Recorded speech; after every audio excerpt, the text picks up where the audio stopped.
Hey Rachel, how's it going? It's good, Em. How are you? Pretty good. So I'm calling because I wanted to ask, are you doing anything this weekend? Well, my husband and I had talked about going to the park, but that's still up in the air. Why? What's up? Well, would you like to spend the day at a spa with me? I won a raffle at work, so it'll be free.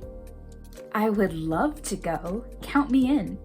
If something is up in the air, that means it's not completely planned or settled yet. So when Rachel said her plans with her husband were up in the air, that meant they were not definitely going to go to the park. If you enjoyed this video, please give it a like.